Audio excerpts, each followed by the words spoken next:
All right, all right. I'm actually hooked into this, man. This so far has so much potential. So in this video, we will cover from the prologue to chapter 10. That's how much I've read so far. And I have a lot of thoughts and future predictions to make in this video, because my goodness, man, a lot had happened and I felt like the chapter 10 was a good place to stop as well. All right, a big spoiler warning: if you guys want to read The Wheel of Time, I would highly advise that you guys should watch my other video I made like last week. I just talked about the first 3 chapters very briefly. It had no spoilers pretty much, so make sure you check that video out somewhere up there. And yeah, let's just get into the video right now. Okay, let's start off with the prologue. So the prologue, we were introduced to 2 characters. The first one was a guy called Luz Therin Telemann. By the way, guys, I'm gonna butcher a lot of names in this video, so please forgive me. He's the dragon, or he was the dragon. I'm not sure which time period this is, but I don't know, I feel like this was a very long time ago. So he was a dragon, and it seems that he had killed everyone, including his wife, his kids, and everyone. He pretty much has just gone mad, and he was unconscious as well until this guy, I forgot his name, but I think he was a betrayer. He switched sides to the Dark One side, and then the one part that confused me is when he used magic. Like, initially I thought that only women could use magic, and then he ended up using a type of magic. I forgot the name, but he used a type of magic that is connected to the One Power, which took him to a mountain. I have no idea how that worked. I most definitely missed something, but yeah, that part confused me. But I feel like the prologue, I missed a lot of key points, and I think on rereads it will make a lot more sense. But for now, since like Robert Jordan's writing style is very different to what I'm used to, I just had a very hard time reading the prologue. And even like the first 2 chapters, it was a bit hard because just the writing style was so much more different than I'm used to, because I've only read 2 fantasy series before this. I've read all of Mistborn, and I've read The Way of Kings, and a little bit of The Words of Radiance, and that's it. I've never read any classic. I have never read Lord of the Rings. I tried Game of Thrones back in high school, but I was so disgusted and terrified, and I never ended up finishing anything after that. So this is actually my first time getting used to writing styles like that, so it was very hard for me to understand. So I feel like when I come back to the prologue, I'll have a lot more thoughts. But so far, the dragon, he doesn't seem like a bad guy. I think he was just tricked or pushed to the bad. I don't know, he went crazy. I wouldn't say he is bad. He just did bad things, but I don't think he's bad. I think the dragon, he's a good guy, but like it's said multiple times in the book, the arrival of the dragon is not a good sign at all. So I'm not sure how that's going to go on. And of course, the main villain, I could conclude after reading the prologue, is going to be the Dark One, Shaitan, yeah. And we can see that Robert Jordan got that name from real religion, so that's pretty cool. Now let's get into the main story. Okay, I'm not gonna say chapter 1, chapter 2. I'm just gonna summarize everything quite briefly, right? So we first meet Rand and his dad Thom and the horse Bella. They were just going back to their village, right? And then came that cloak guy, yeah? Oh my god, I'm gonna butcher this guy's name. Mirdral.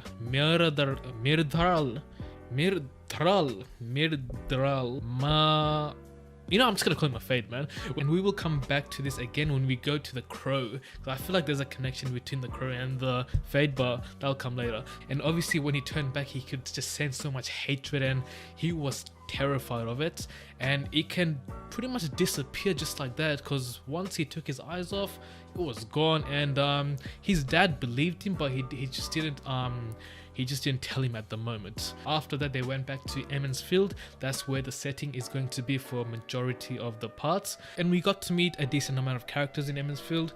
We met the mayor. I think he was Bran Alvia.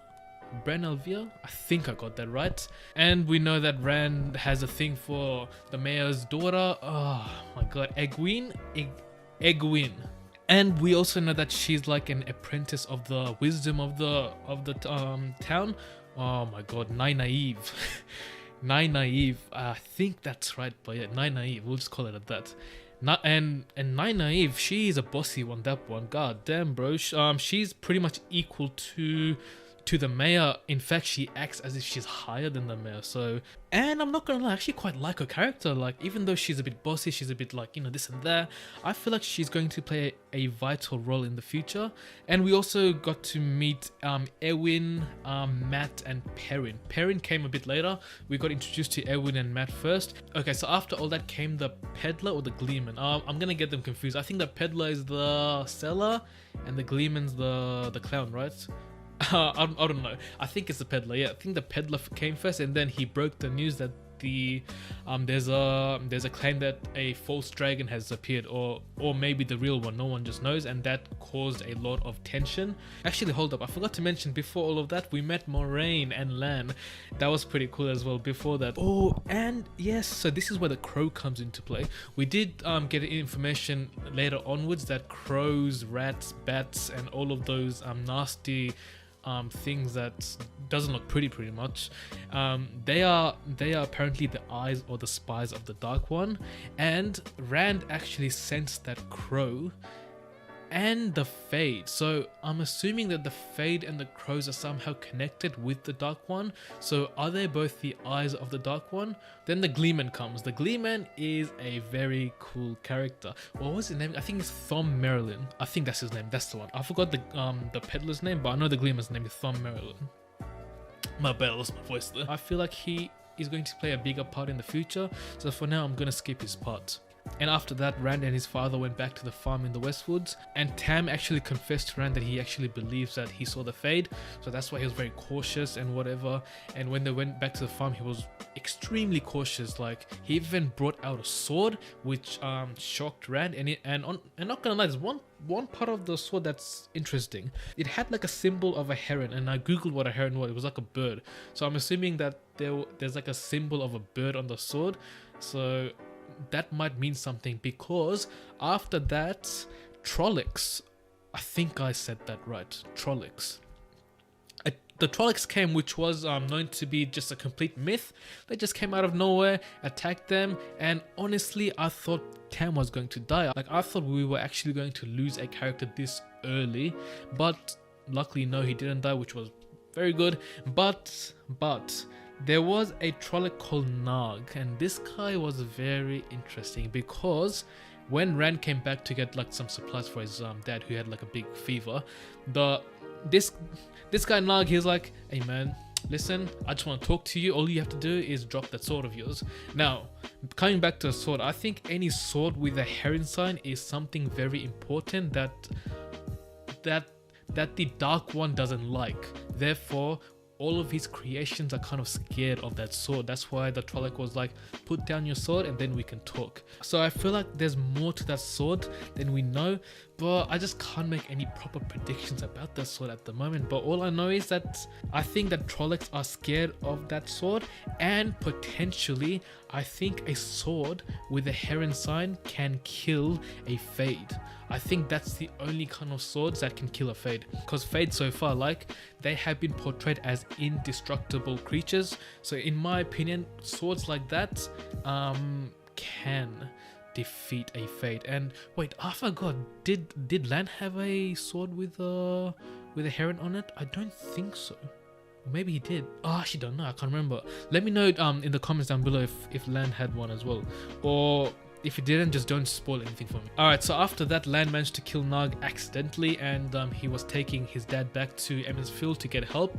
And on the way back, his father was murmuring so many different stuff that actually was very interesting. He did say that he found a child under a blanket, and he took him in, I think, and that might have been Rand. So that means Rand might have been adopted or just found alone somewhere, and Tam actually might have not been Rand's real father. So Rand's real father might be someone big, you know what I mean? Someone like very big, or he might be even alive somewhere else. So I don't know, man. I actually don't know. And in that chapter, we actually also find out that Fades are the ones that commands all these Trollix. Okay, so after all that, Rand takes his father back to Emmons Field, hoping that the wisdom can save his life. So when he came back, he saw the whole town in ashes, or majority of the town in ashes, and it was just a complete disaster because the Trollix had also attacked the town. And he also saw that some of the towns were actually not even touched. Not towns, houses, my bad, houses were not even touched, not even burnt. And that surprised me, but I was like, let me just keep reading, which answered my questions later on very quickly. Anyway, so the wisdom said he can't help him because it's beyond her skills. And after that, he found out through the mayor that Moraine is actually from the Aes Sedai. Yeah, I think I butchered that name. So these Aes Sedai, they're from a place called Tarvelan, and they also seem to be very powerful. So she's one of those members, and she has better healing capabilities than even a wisdom. But however, these people aren't just trusted, right? These Aes Sedai, these people are not trusted at all. Many people fear them. They think that they bring bad luck to wherever they go, and they have their own motives, so you can't trust their words because they do everything for their own reasons. Honestly, I think all of those interpretations of Aes Sedai might be true, but I also think that Moraine might be the only exception between them. And Moraine agreed to heal Tam, and while she was healing Tam, she actually told us a lot of juicy information. So this is where we find out that the Trollix and the Fade were after specific people. They were after Rand, Perrin, and Matt. They were after these three people. He also said that the Dark One fears something that's inside of them.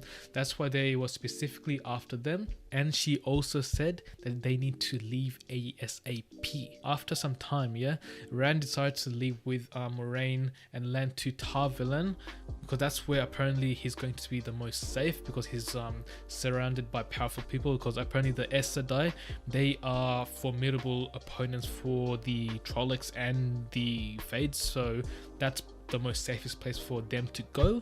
And then Rand fell asleep, and then he had a dream, and now that dream, honestly, it's very confusing because at the start he was running away from Trollix, and then at the same time he also kind of saw the Dark One. He saw his face, but then he tried so hard to forget it, and then out of nowhere the scene just changed. He was like in a grassy field. He could see like this massive city in front of him where like there's like big white towers and so on, and I think that's Tarvelan, because I've seen the trailer. I've seen the trailer, and I know that there's a big ass white tower. There's like a circle of women. I think those circle of women were the Tarvelan.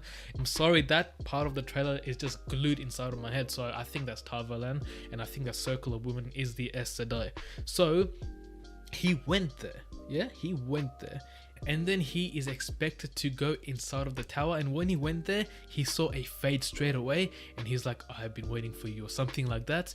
And I'm like, maybe I'm wrong. Maybe that's not Tarvelan. Maybe that is what's that place called again?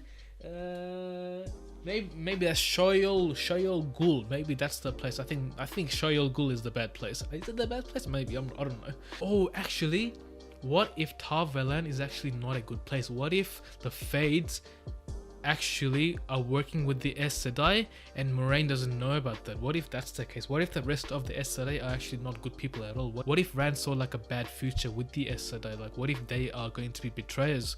I think I'm onto something. I'm not gonna lie, I think I'm onto something. I literally just thought about that right now.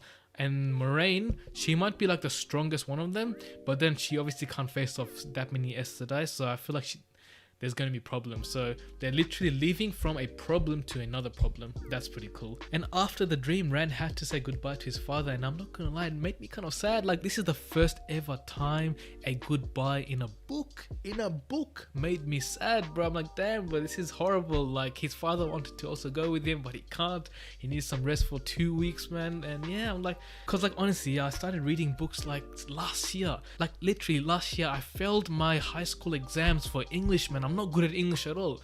Like look at the way I'm talking so casually, man. I can't give you like these crazy words. Like, I can't give you these crazy big words to describe a tree, man. I'm just gonna say that's a big fat tree, man. I'm not gonna say this. I don't know what to say, to be honest. You get the point, yeah? So a book actually made me feel something, bro. I felt like I felt that farewell. Like, I felt for Tam, and I wish he came, but Unlucky lad, man, unlucky. And then he ended up saying goodbye and met up with Matt. And then they saw the whole town standing off against Moraine. And Moraine then gave them the story of the origins of Emmons Field and how everyone from Emmons Field came from Aemon something, and his wife, I forgot his wife's name, but the guy's name was Aemon. That's why I'm assuming it's called Emmons Field, right? Because they are all from Aemon, something like that, yeah? I don't know. Now, I don't have too much to say about that because they were just defending against Trollix and so on, and I feel like I need to read more and come back and then I'll understand more, just like the prologue. So I'm not going to talk too much about that.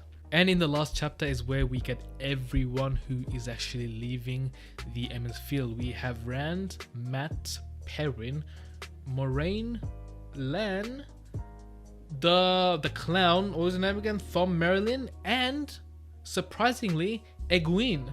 I did not see that coming. Why in the world would Egwene want to leave? Like, I knew that she wanted to become a wisdom of a different location, but to leave, like she also seemed very connected to Nynaeve. Like, why would she leave Nynaeve when she was very defensive of her and so on? So I'm thinking, did Egwene tell Nynaeve and did they come up with a plan or something like that? Because I think Egwene and Nynaeve, they're like very connected, and I think they did plan something, but I'm not sure. I can't judge Egwene's character this early, but I just don't completely trust her motives. Cause I felt like if she came, the wisdom would have also wanted to come, but I don't know, that's just the way I see it. Because wherever Nynaeve goes, Egwene goes as well, and now that she's going with them, it just makes no sense, but I'm sure I'll get an explanation at the end. And I reckon that's a good place to stop for the first video recap of the Eye of the World. Now, time for some predictions. I think that the dragon is connected to the Dark One somehow. Even though the dragon is opposed to the Dark One, I think they are somehow connected. I think in the prologue, Luz, he somehow got affected by the Dark One because of the connections, right? Maybe he used up some of the powers from the Dark One, and I think if you use the Dark One's power, there's always like a consequence. So maybe if you use his power, you go mad or you do something completely crazy. That's my prediction. It's like saying that we have the Dark One and then we also have his opposite. I think the dragon is the opposite of the Dark One, and I think that Rand might be the dragon. I think Rand is going to be the dragon because it's said that whenever the dragon comes, destruction also comes. And we can clearly see the destruction that has been dealt in Emmons Field and in the farmhouse, because maybe Rand has come to the age where he can now be the dragon. I don't know, that's just a prediction. I think it's a decent prediction, but I also think that it's a terrible prediction. I don't know, man. And like I said, I think the Aes Sedai might not be good, except for Moraine might be good. I think I trust Moraine. I trust Moraine so much, even though we have barely seen her. I like Moraine a lot, but the rest of the Aes Sedai, I think they are onto something, man. Because if you think about it, they're gonna make a journey.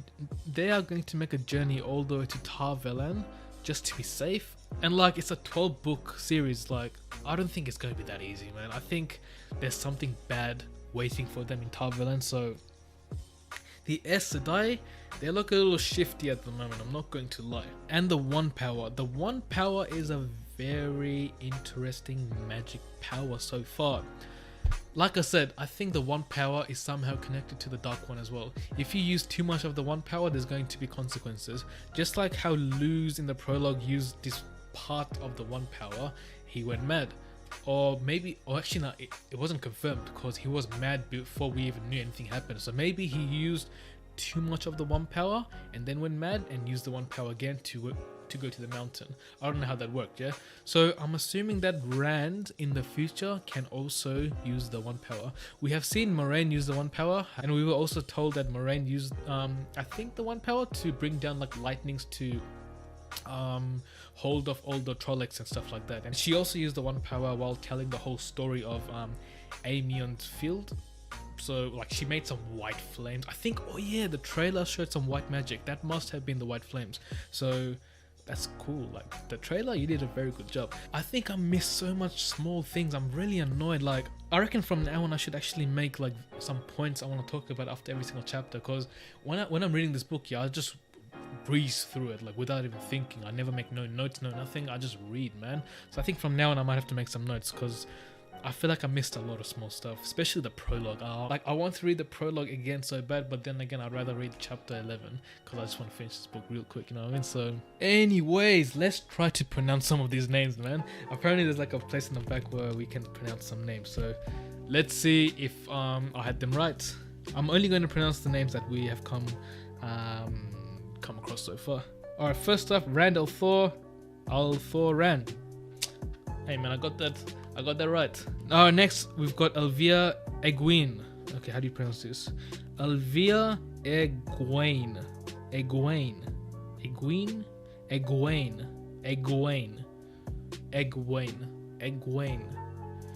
Bro, why are you making these names so hard? Just say Egwene, man. Egwene. I think I can get used to it. Egwene. Yeah, it's fine, honestly. It is what it is. Next up we've got Perrin Elba Peheri. What the heck? I got that completely wrong. Al-Bahara Peherihin. Is this Arabic or English, bro? Peherihin. It sounds more Asian than English, man. I think I shouldn't be having too much trouble since I'm Asian, you know what I mean? Peherihin. There's no way I'm going to remember that, man. Peherihin. Egwene, Peherihin.